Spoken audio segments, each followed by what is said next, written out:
नीति आयोग के मुताबिक लगभग 25 करोड़ पिछले 9 साल में गरीबी रेखा से ऊपर आए हैं, बाहर आए हैं। आइए बात करते हैं सुप्रिया श्रीनेत, जिनकी आज प्रेस वार्ता इसी पर थी, उनसे चर्चा करते हैं। सुप्रिया, प्रधानमंत्री नरेंद्र मोदी की सरकार अगर 25 करोड़ गरीबों को गरीबी रेखा से बाहर निकालती है, गरीबी से बाहर निकालती है, तो कांग्रेस को क्या आपत्ति? आपत्ति प्रधानमंत्री के गरीबी से निकालने के लोगों को नहीं है। काश निकालते। हम तो ये आशा करते हैं कि उन्होंने कुछ काम किया होता गरीबों के लिए।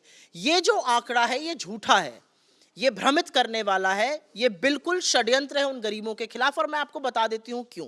अगर सरकार के नीति आयोग के दंभ को मानिए तो 25 करोड़ लोग गरीबी से निकाल दिए गए। 25 करोड़ लोग जो गरीबी से निकाले गए वो उपभोग नहीं कर रहे हैं, वो साबुन, मंजन, तेल, कंघी, बिस्कुट नहीं खरीद रहे हैं। जो कम गरीब होगा वो उपभोग ज्यादा करेगा। भारत में उपभोग की दर 4.4% पे गिर गई है, जो कभी 8-10% होती थी। 60% हमारी जीडीपी का हिस्सा है। अगर इस सरकार की ही मान लें, 11.7% इनके अकॉर्डिंग अब गरीब रह गए, मतलब करीब 15 करोड़ लोग। लेकिन ये मजबूर है 80 करोड़ को फ्री राशन देने के लिए। क्यों? क्योंकि अगर नहीं दें तो वो भूखमरी से मर जाएंगे। जिन आंकड़ों से ये कह रहे हैं कि गरीबी कम हो गई, वो नीति आयोग के आंकड़े। नीति आयोग ने किसका सर्वे किया? हर बार जब गरीबी का आंकड़ा नापा जाता है तो इंडिपेंडेंट थर्ड पार्टी सर्वे करती है, आईएमएफ या वर्ल्ड बैंक उसकी पुष्टि करते हैं। दुनिया भर में इसके कुछ मानक हैं, उसमें पौष्टिक आहार है, स्वास्थ्य, अलग अलग मानक है। इन्होंने वो मानक ही बदल दिए। अगर आपके घर में एक शौचालय बन गया और अगर आपके पास 2 जून की रोटी नहीं है, आप अब गरीब नहीं है।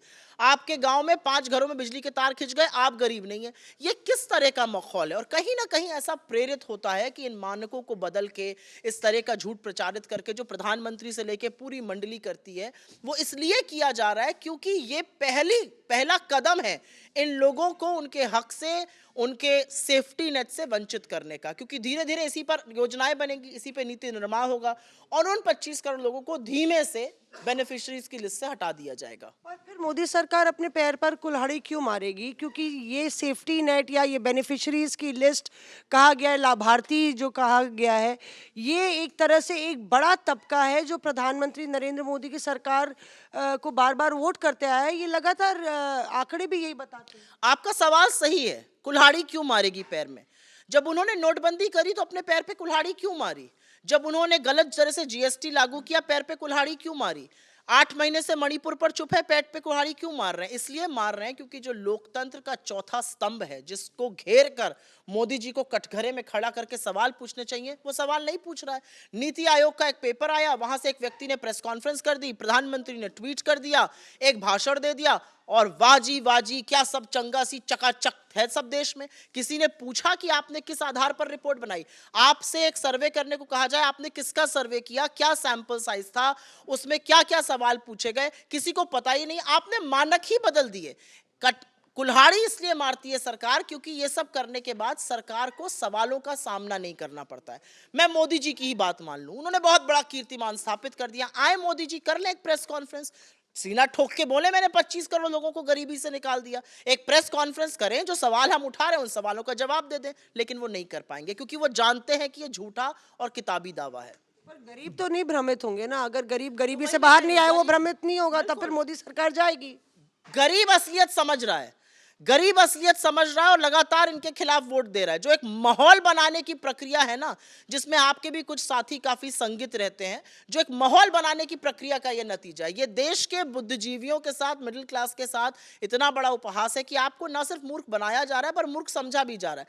मैं आपकी बात से बिल्कुल वो हूं कि बिल्कुल गरीब इनके खिलाफ है। लाभार्थी जो है, लाभार्थियों में भी भेदभाव करना। आप पीएम किसान योजना को ले लीजिए, 14 करोड़ किसान हैं, लाभ मिलता है 8 करोड़ किसानों को, लगातार कम होते जा रहे हैं। मनरेगा में लगातार लोग कम हो रहे हैं, तो लाभार्थी भी तो कहीं हट रहे हैं। अगर आप जिन जिन चुनावी आंकड़ों को आप लोग हमसे कोट करके सवाल पूछते हैं, और पूछना भी चाहिए, उसमें कुल वोट हमें क्यों ज्यादा मिले? क्योंकि इस देश के गरीब को लगता है कि उसके हक का हनन हो रहा है। आने दीजिए चुनाव, पता चलेगा।